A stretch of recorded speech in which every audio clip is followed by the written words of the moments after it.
I'm excited about today's show, man. I haven't met any of these people, but this is gonna be a really good show. Yeah, this is you excited? Go fuck yourself. It should be good. Hey, who's there, man? Who's there? It's me, James. Hey, it's James Inman, the comedian. Hey, come on in, man. Yeah. Grab this guy. What is this?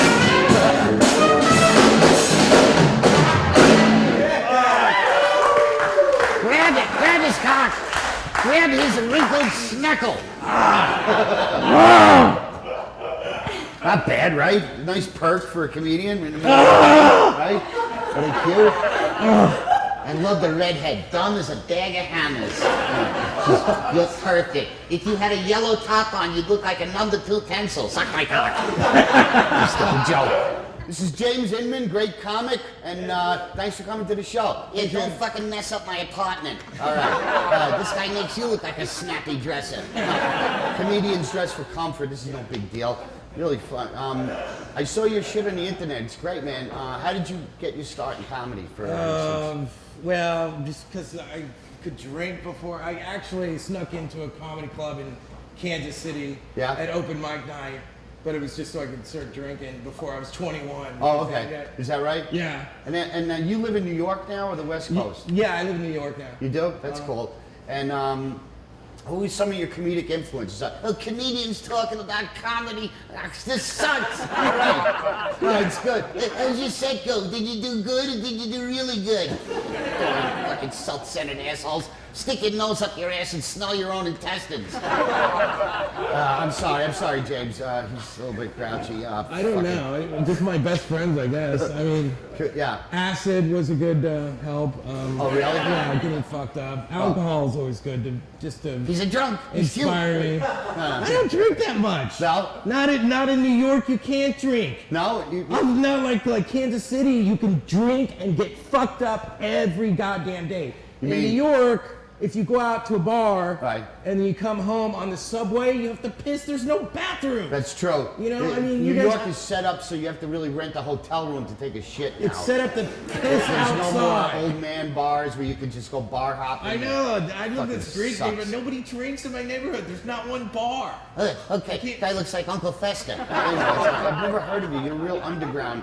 Now, Stanhope made this movie called The Unbookables. That's a very selfless act. I think that's great that he did that for you guys, you know? He created this group of comics. I mean, he called them the Unbookables, and he put it on his website. It was after I got punched on stage. Tell us about that story. Some fucking broad. I was in Seattle at the Underground, and I'm doing this. My whole act is like angry left-wing politics. And Seattle, you know, but there's some stuff that you would call right-wing, you know, because I don't really, you know. So I'm up there doing my act because Seattle, they like edgy, revolutionary. Get to the part where she cold cocked you. All right. And so I do this joke about the word towelhead, you know, and I'm talking about the word itself. I'm not using it as it. And this girl wouldn't shut up, and I'm like, it's just, let me finish the joke. And she's like, it's, you know, it's a racial slur. Let me finish the joke. She wouldn't let me finish the joke.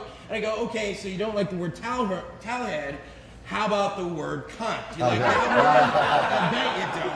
Why don't you shut your fucking mouth? I bet if my cock was in your mouth, that would shut you the fuck up. And so she just came out of nowhere, this little, you know, left-wing, you know, lesbian kind of, uptight dumbbell. Just fucking touchy bitch. Just came on stage and took a swing at me. Yeah. And how did you get back into your set immediately? No, well, she took a swing at me, and then her little lesbian friend. Nothing against lesbian. My girlfriend is lesbian. They're attracted to me. Let that be a lesbian to you. Right. And so her little chubby friend got up there, tried to grab the microphone, and I'm like, "What is going on?" I'm talking to the guy. The bouncer didn't come on stage, you know, because my friend, who's a manager from another club, when he saw what was going on, he said to the bouncer, "Wait, let's see what happens." Oh, really? So that's why they didn't send the bouncer. They just let these girls fight with me on stage as a joke. You know? And finally, they got off stage, and I finished my show, and they didn't even leave. They didn't leave. No. You know? Did they? I mean, I think a comedian, if you're not upsetting somebody in the audience, you're not really doing your job right. You know, there's nothing worse than pleasing everybody. That's not what we're about. And so what happened was, this is right when YouTube first came out, and the guy that videotaped the show was the MC. He's like, I gotta make a good 15-minute tape so I can get some work. But he had the video camera going while I was on stage. I was like, why don't you keep that tape? You know, I got punched on there. We can show that to my friends. Yeah. He goes, dude, let's put it on YouTube. Oh, shit. And then it became viral, like 100,000 hits in 3 weeks. Does that make you angry that you had to get slugged to get any notice? That's what got me famous. And then Doug saw it, and he's like, oh, I got to create this page called The Unbookables. And so we put Sean Rouse, Andy Andrus, you know, me, Brendan Walsh, Norm Wilkerson, Travis Lipsky, and then later on, years later, this director from Seattle decided to just make a movie. Did you guys all just meet on the shoot, or did you know these guys? No, we were friends. You know, I've known Sean Rouse for years. I've known Andy for years. We pulled a clip out. We're gonna show the clip, and then we're gonna come back, and we're gonna have a commercial break. Is that cool? Yeah. Okay. All right. Let's take a look at the clip. We'll go to a liquor store and get some alcohol. Yes. And don't destroy the fucking condo. Fuck's sake. Fuck you, Inman. Yeah, I don't give a fuck. I'll say it right now. Whatever. I'll make That's one fine, phone dude. call and then you go shut the fuck up. Two. Okay, boys, enough. We're at the liquor store. Yeah, and you're staying in the van and shutting your pie fucking cunt hole.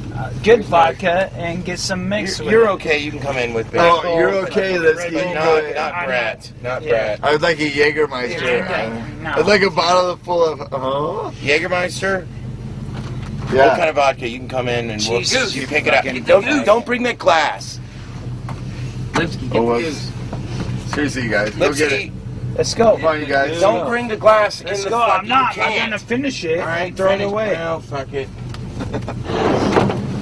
Lipsky, no, don't take the glass in there, Lipsky.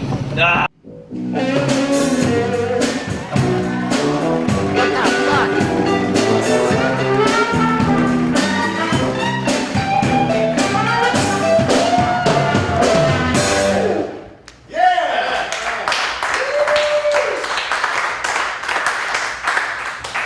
Welcome back to the Pig Roast. We're talking with James Inman. Oh, might I add, your interviewing skills are exquisitely bad today.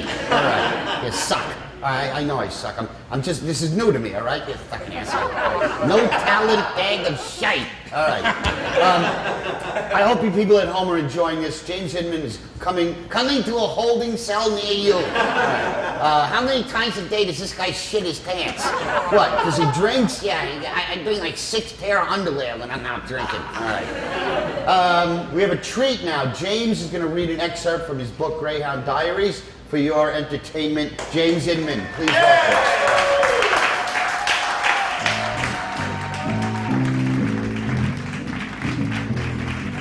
This is a book I wrote while I was riding the bus.